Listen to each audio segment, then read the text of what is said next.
मिळत नाही तर महाराष्ट्रात नाही, देशात आणि जगामध्ये छत्रपती शिवाजी महाराजांचा हा उत्सव जो आहे मोठ्या उत्साहानं साजरा होतो आहे.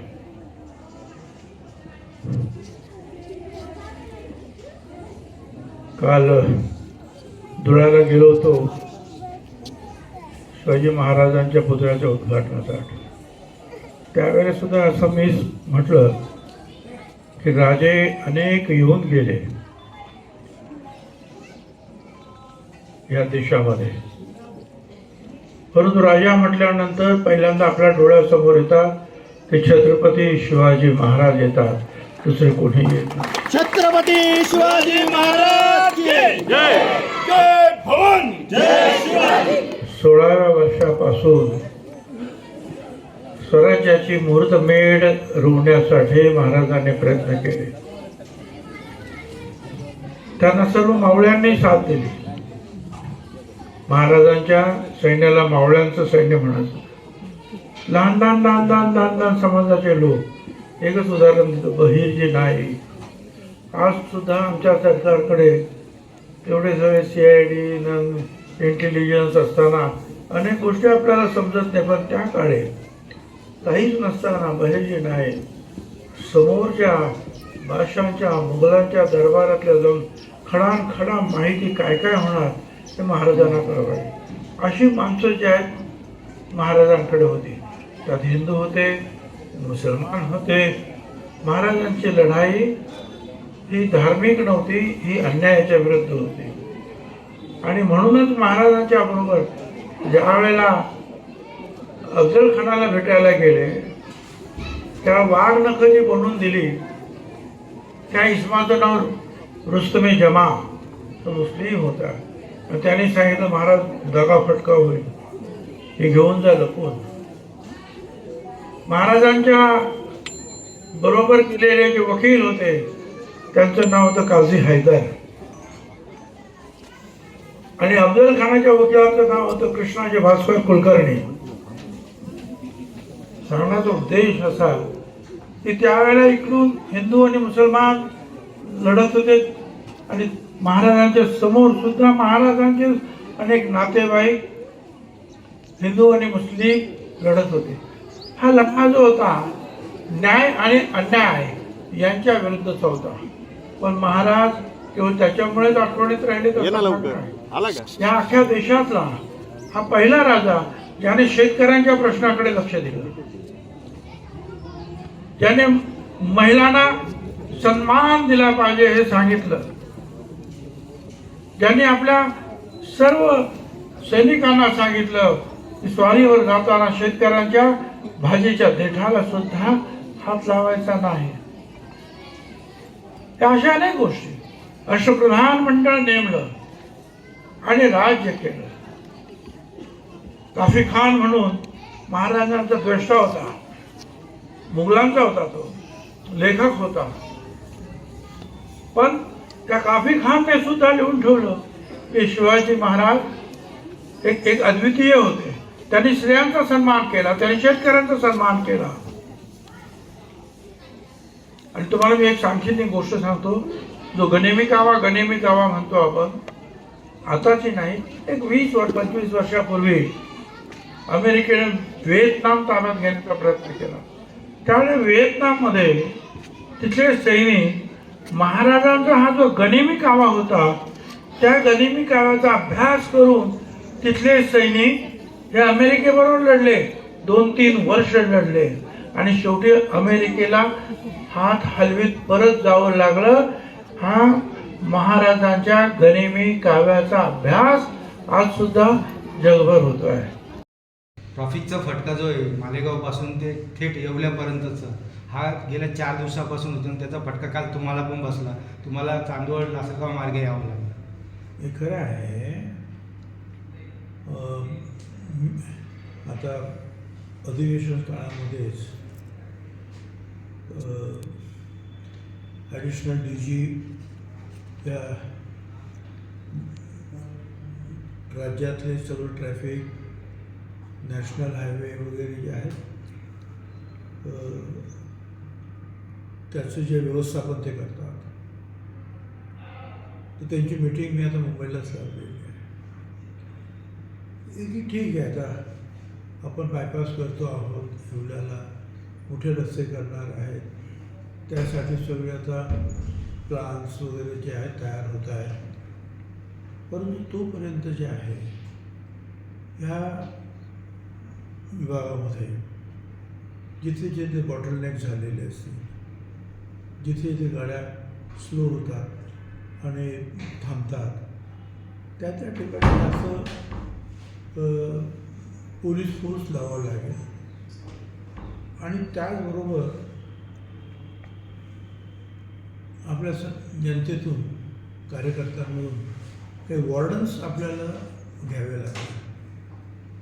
एवढे पोलीस मिळणार नाही, पण जसं 4 पोलीस मिळाले आणि 4 जर वॉर्डन असतील म्हणजे कार्यकर्ते की ज्यांना हौस आहे याच्यामध्ये काम करण्याची, तर ते शिकून त्या पोलिसांच्या मार्गदर्शनाखाली मदत करू शकतात. मुंबईमध्ये सुद्धा आपण अनेक वेळा ही पद्धत वापरतो. नाशिकमध्ये सुद्धा मी त्यांना तेच सांगितलं. तर या सगळ्याचा आम्ही विचार करू. जोपर्यंत तुमचा बायपास होत नाही, मोठे रस्ते होत नाही, तोपर्यंत हे ट्रॅफिक जे आहे स्मूथ कसं होईल. आणि मला कोणत्या सांगितलं कुठल्या तरी घाटामध्ये काम कन्नडच्या घाटामध्ये, त्यामुळे तो तिथला काहीतरी रस्ता बंद झाला, त्या पण गाड्या इकडे वळवल्या. ठीक आहे, असं होतं, नाही काम करायचं म्हटल्यानंतर त्या गोष्टी होतात. पण त्यातूनही आपल्याला आणखीन सुलभ कसं होईल त्यासाठी प्रयत्न करतो. झाल्यानंतर अमोल कोल्हे हे प्रदेशाध्यक्ष होणार होते असं रोहित पवार यांनी दावा केला आहे. आता प्रत्येकजण सगळे दावा करतायत. ज्यांच्याबरोबर ठरवलं असं ते म्हणतात. त्या अजितदादांनी तर काय आम्हाला सांगितलं नाही. आणि असं काय ठरलं हे आम्हाला तरी काही माहिती नाही. पण आणखीनही काय काय ठरलं असेल म्हणजे आणखीन ते काही सांगते. पण आता मी मागेच सांगितलं की आज आमच्या पुढे त्यांना काय कोणाला बोलायचं ते बोलू दे. आमच्या पुढे प्रश्न फक्त जे आहे, उपमुख्यमंत्री सुनेत्राताई पवार यांनी काम हातात घेतलेलं आहे. त्यांना पूर्णपणे सहकार्य करणं, पक्षाचे राष्ट्रीय अध्यक्ष म्हणून त्यांची निवड करणे आणि ज्यांना या सगळ्या गोष्टी अशा झाल्या, हे झालं ते त्यांनी त्यांच्याशी बोलावे ना.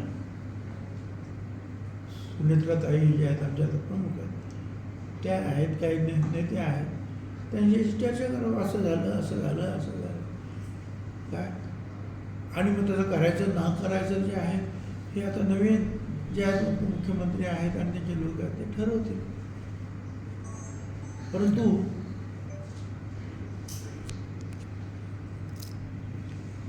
विलिनीकरण झालं सुद्धा नाही, त्या अगोदर कुठल्या पदावर कोण बसणार हे सुद्धा ठरवून टाकलं होतं. मग त्याच्यामध्ये उपमुख्यमंत्री कोण होणार हे ठरलं असं, राष्ट्रीय अध्यक्ष कोण होणार हे ठरलं असं. आता कोणी काही सांगितलं तर आपण त्याच्यावर काय करणार, काय सांगू शकतो. 21व्या दिवशी बाहेर येऊ शकलं नाही, याबाबत रुपाली पाटील यांनी शोकांतिका व्यक्त केली आहे. ते बाहेर येईलच, कारण त्या विमानात नक्की काय झालं हे सांगणारं कोणीही जिवंत नाही. मग अशा वेळेला जे आहे ही जी काही एक यंत्रणा जी आहे याबद्दल चौकशी करणार, हे काय आहे असं काहीतरी आहे, ती नवीन यंत्रणा, ती फक्त ही चौकशी करते की विमान कुठून आलं, कसं आलं, काय झालं असेल, पेट्रोल ते फ्युएल किती भरलेलं होतं, काय चूक झाली असेल. ब्लॅक बॉक्स जरी थोडासा ते म्हणत असले खरं तरी त्याच्यातून बऱ्याचशा गोष्टी बाहेर पडतील आणि त्यातूनच या सगळ्या बाहेर पडतील ना या गोष्टी. एका मोटारीचा अपघात नाही आहे की आपल्याला लक्षात ताबडतोब होईल, ओव्हरटेकिंग करताना झालं का आणखीन काय झालं. अचानक झालेला अपघात आहे, तर याला वेळ लागतात. आता वर्षापूर्वी अहमदाबादचा जो अपघात झाला म्हणा किंवा काय झालं, 200-250 लोक ठार झाले. अजून त्याचं पूर्ण जे आहे अहवाल येतो आहे. ते हा नक्कीसुद्धा त्याच्या लवकर येईल अहवाल आणि सगळ्या शंका कुशंकाचं निरसन होईल. ज्यांची चूक असेल, आता कॅप्टनची चूक असेल तर त्याला काहीच करता येणार नाही, कॅप्टनच नाही केली पायलट. पण कंपन्यांची काही चूक आहे का ते पाहिलं पाहिजे. इतर काय कोणाची काय चूक आहे तर ते पाहिलं पाहिजे. आणि जे कोणी असतील त्यांच्या विरुद्ध मग कारवाई होईल. रोहित पवारांना हां, विमान अपघातामध्ये ब्लॅक बॉक्स जो आहे तर तो सहजपणे नष्ट होऊ शकत नाही असं रोहित पवार यांनी सांगितलेलं आहे. त्याच्यामुळे VSRL ही जी कंपनी आहे तर तिची उड्डाणे हे तत्काळ बंद करा अशी मागणी केली आहे. असं आहे. मी आत्ताच सांगितलं, सगळ्याची चौकशी होईल. ब्लॅक बॉक्स हा खराब होत नाही हे बरोबर आहे. आता त्यांचं म्हणणं आहे की स्फोट एवढे झाले आणि आगीचा प्रादुर्भाव एवढा होता, त्याच्यात थोडंसं ते खराब झालं असेल. तरीसुद्धा काल मला वाटतं मी प्रफुल्ल पटेल यांचं थोडंसं ऐकलं. ते म्हणाले अशा परिस्थितीमध्ये सुद्धा अमेरिकेमध्ये अशी यंत्रणा आहे की जी ह्या ब्लॅक बॉक्समधलं जे आहे, जे घुबड आहे ते उघडू शकतं. तर सगळ्या बाजूने प्रयत्न करू ना आपण, तो भाग नाही. आणि सरकारसुद्धा आणि भारत सरकारसुद्धा यामध्ये पूर्णपणे जे आहे काळजीपूर्वक लक्ष देत आहे. आणि कोणाच्या काय चुका आहेत, मुद्दाम काय कोणी केलं का, हा एक भाग वेगळा झाला. आणि दुसरा भाग की पायलटची चुकी झाली की इंजिनामध्ये किंवा रडारमध्ये काही मिस्टेक निर्माण झाल्या, काही अचानक काही नादुरुस्त झाल्या. हे दोन वेगवेगळे भाग आहेत. दोन्ही भागाचे जे आहे चौकशी होईल. असं आहे ना की तिथे आता अधिवेशन सुरू होतं, आता तूर्त बंद आहे. पण ह्या अशाच अधिवेशनाच्या काळामध्ये तिथल्या खासदारांनी जे आहे सगळ्यांनी जर उठून जर आग्रहाची मागणी केली तर सरकारला ऐकावं लागतं. पण तसं काही झालेलं जे आहे सामूहिकरित्या राज्यसभेत किंवा लोकसभेत असं दिसत नाही आहे. पण आम्ही पत्रसुद्धा पाठवलेलं आहे, मक्याच्या बाबतीमध्ये सुद्धा पाठवलेलं आहे, कांद्याच्या बाबतीत पाठवलेलं आहे, मुख्यमंत्र्यांनासुद्धा आम्ही ते सांगितलेलं आहे. मक्याच्या बाबतीमध्ये सुद्धा मका त्याचं इष्टांक जे आहे ते वाढून द्यायला तयार आहे. पण त्यांचं म्हणणं असं आहे भारत सरकारचं की तुम्ही मका खरेदी करा, आम्ही तुम्हाला पैसे देऊ, पण तो मका तुम्ही तिथल्या तिथे राज्यातच संपवला पाहिजे. म्हणजे रेशनमध्येच तुम्ही तो दिला पाहिजे. आता त्या अडचणी आहेत. रेशनमध्ये काही लोक घेतात मका, काही लोक घेत नाही. अशा सगळ्या अडचणीतून आपण पुढे जातो आहोत. पण आपले प्रयत्न सुरू आहेत. काय वाटतं तुम्हाला, कोण कशाबद्दल खासदार? आता प्रत्येक पक्ष जो आहे त्याची असलेली शक्ती, ताकद, त्यानुसार शक्यतो बिनविरोध होण्यासाठीचे सगळेच प्रयत्न करतील. नाही झालं तर मग निवडणूक होते. एकूण 7 जागा आहे महाराष्ट्रातल्या आणि 6 जागांवर बिनविरोध निवडून येईल अशी परिस्थिती आहे. मात्र 7वी जागा जी तर त्यासाठी मतदान घ्यावं लागणार आहे. त्यामध्ये आता जर बघितलं तर पवार साहेबांच्या पक्षाची संख्याबळ कमी आहे. तर मग काय सांगाल? मला काय माहिती नाही, कारण पवार साहेब हे काँग्रेस आणि उद्धवजी ठाकरे आणि पवार साहेब एकत्रित आहे. तर कदाचित जर तिघांची जर बेरीज जर झाली आणि त्यांनी जर पाठिंबा दिला तर सोपं होईल पवार साहेबांना.